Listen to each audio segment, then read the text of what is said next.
A paz de Jesus Cristo, queridos e amados irmãos. Estou aqui hoje para dizer a vocês algo que muitos já têm conhecimento, mas eu acho que a verdade ela tem que vir à tona. Irmãos, eu vim aqui para lhes dizer que a Igreja Evangélica Brasileira está na UTI. Que o protestantismo no Brasil está em crise. Não só no Brasil, mas em grande parte do mundo. Quando olhamos para o berço do protestantismo, vemos um cenário de pós-cristianismo. Ou seja, a reforma protestante eclodiu para o mundo no século XVI, através de Martinho Lutero, João Calvino, Philippe Melanchthon, dentre outros. Quase 500 anos depois, o cenário religioso europeu é catastrófico.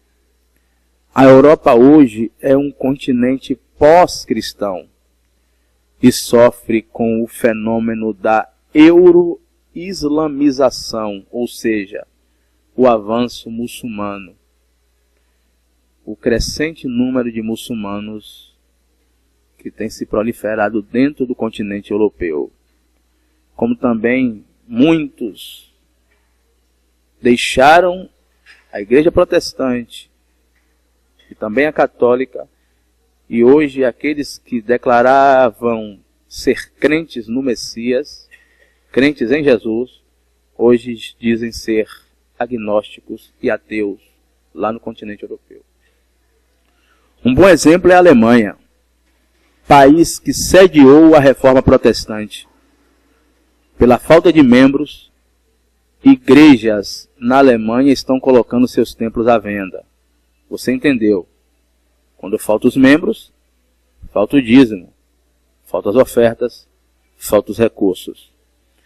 Há prédios que custam entre 20 mil euros, o equivalente a 51 mil reais aproximadamente, e 135 mil euros, ou aproximadamente 350 mil reais. Muitos destes templos estão sendo vendidos aos muçulmanos, ou seja, o que outrora era uma sinagoga protestante, uma sinagoga católica, hoje é uma mesquita muçulmana. A crise afeta sinagogas católicas, como também sinagogas protestantes.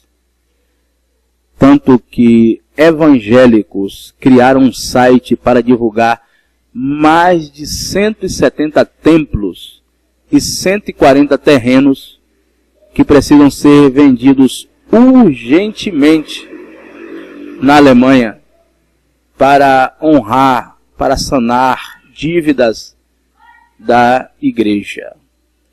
O jornal espanhol El País mostra que entre 1990 e 2010, pelo menos 340 sinagogas evangélicas foram fechadas na Alemanha. Na Igreja Católica a crise é ainda maior. 400 templos de alvenaria foram fechados apenas em 2011. Segundo dados da Conferência Episcopal daquele país, são 10% a menos de evangélicos na Alemanha e 17% a menos de católicos, segundo índices recentes com dados da religião. E esses números, esse êxodo, essa evasão cresce a cada dia.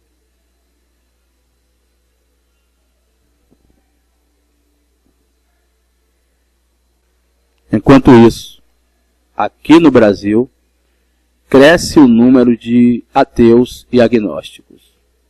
E não se escandalize com o que vou falar. Muitos destes que hoje se declaram ser ateus e agnósticos, outrora se declaravam ser evangélicos. Ou seja, os ateus de hoje, os agnósticos de hoje, brasileiros, outrora eram evangélicos. que deixaram a igreja protestante, o segmento evangélico, decepcionados. Hoje eles declaram descrença em Deus, porque estão decepcionados com a religião. Porque estão decepcionados com mentiras que ouviram lá dentro. Eu queria dizer a você, não confie em homens, confie em Deus. Porque todo homem tem os pés de barro e pode cair a qualquer momento. Olhai para Jesus, autor e consumador da nossa fé. É fato, a igreja evangélica brasileira está na UTI e pode morrer a qualquer momento e está caminhando para a morte. Eu gostaria de enfatizar que eu não estou dizendo que a igreja de Jesus deixará de existir, porque a igreja de Jesus é indestrutível e não é denominacional, pois o único nome que esta igreja carrega é o nome de Jesus. E as portas do inferno não podem prevalecer contra a igreja do Deus vivo. A igreja de Jesus não é uma organização, mas é um organismo vivo, onde nós somos o corpo e Cristo é a cabeça. Então, amado, você pode ser igreja no seu trabalho, na sua escola, na sua rua, na sua casa. Você pode abrir um núcleo para pregar o Evangelho. Você pode ir às praças, ir às ruas e pregar o Evangelho de Jesus. Pregue. Não se prenda a instituições religiosas. Esteja preso, firmado em Cristo Jesus. Este é verdadeiro. Este não vai te enganar. Este não vai querer o seu mal. Ele quer a sua salvação. Por isso ele morreu. Por que a igreja evangélica é uma instituição desacreditada? Esta é a nossa pergunta. Por que a igreja evangélica é uma instituição desacreditada? Porque o protestantismo está caminhando para a falência. Em primeiro lugar, os escândalos. Casos de escândalos sexuais, roubos, são frequentes nos telejornais, na internet, com o nome da igreja. E o pior, a maioria desses casos são verdadeiros. Pessoas que deixaram suas máscaras caírem e mostraram para o mundo quem realmente são. Pois atrás de um púlpito, eles são uma pessoa, mas fora do púlpito, no ambiente comum da sociedade, são outra pessoa completamente diferente. Segundo lugar, as mentiras. A igreja protestante, a igreja evangélica, a igreja católica e todo o segmento religioso vive uma crise de falsas profecias, falsos milagres, falsas curas, falsos pastores, falsos apóstolos, falsos doutores, pregando um falso evangelho.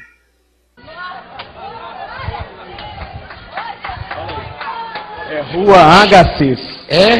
Rua Agassiz. É? Então os outros podem sentar. A 3 quarteirões aqui da igreja. É? Me diga uma coisa.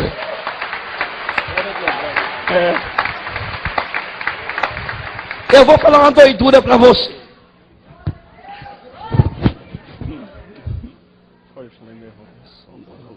Eu estou entendendo. Aham. Eu estou entendendo, Jesus.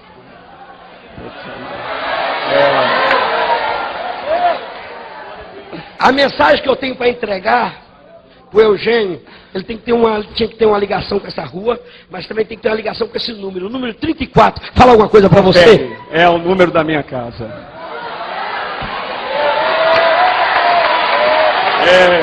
Jesus Cristo é o Senhor. Aleluia. Santo é o Senhor. Santo. Tua esposa está aqui, não? Eu não sou casado. Não? Eu estou entendendo. Então eu vou falar o que eu vi. Eu vi uma mulher com um negócio de flor. Tem alguma coisa? Alguém? Você tem alguma... minha mãe. Sua mãe? Dona Ângela está ali, ó, na segunda fileira. Quem que é? Fica em pé. Meu Deus do céu.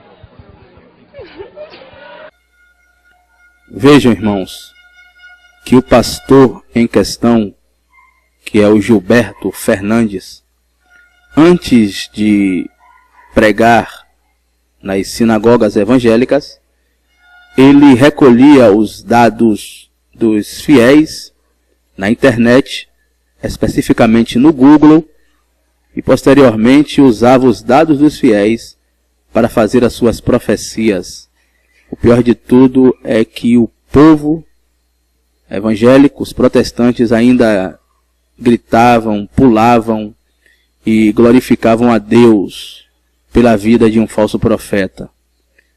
Me perdoem, mas é hilário.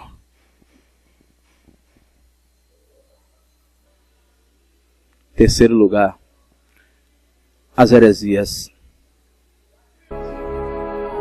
Vejam quanta loucura. Eu queria lhes confessar algo. Vocês sabiam que eu já fui um pentecostal?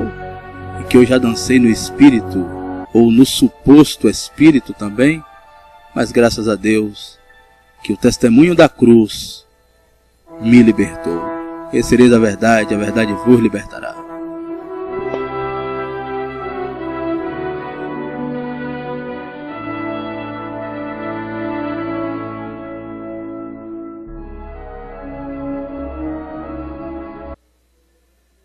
Em quarto lugar, as divisões.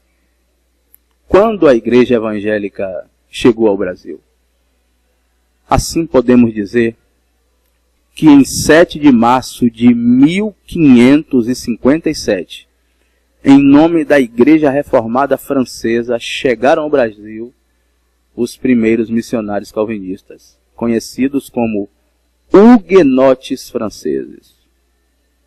Enviados por João Calvino em 10 de março de 1557, foi realizado o primeiro culto protestante nas Américas, celebrado pelo reverendo Pierre Richer, na presença dos militares franceses presentes.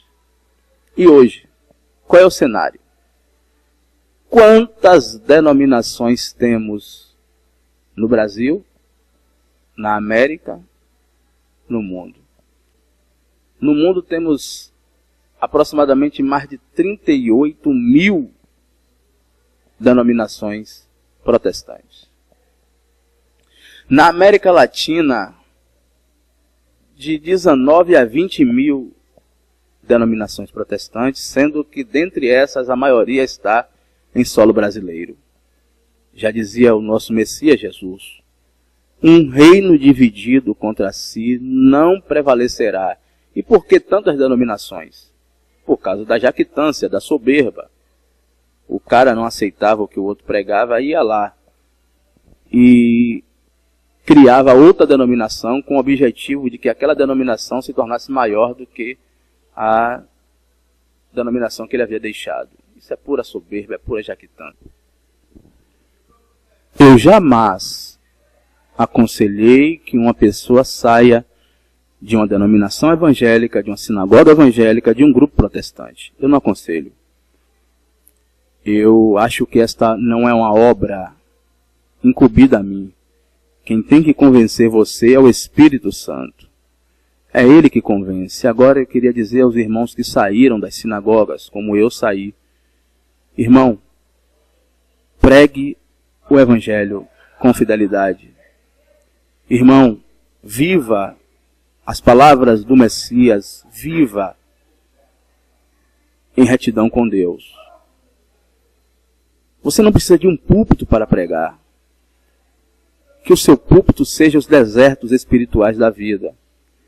Você pode ir ao presídio, você pode ir a um hospital fazendo capelania, você pode ir à rua, você pode ir a um ponto de ônibus, você pode reunir irmãos na sua casa. É importante que venhamos manter a fé, irmãos. Que venhamos manter a comunhão, Aqui mesmo é minha humilde casa, e eu reservei esse espaço aqui para me reunir, e eu e mais alguns irmãos, nós nos reunimos aqui para tratarmos das coisas do nosso Deus Pai Criador. Não desanime, continue na presença do Pai. Reflitam, a igreja protestante está morrendo, mas a sua fé não pode morrer. Tchau. Obrigado. Fiquem com Deus.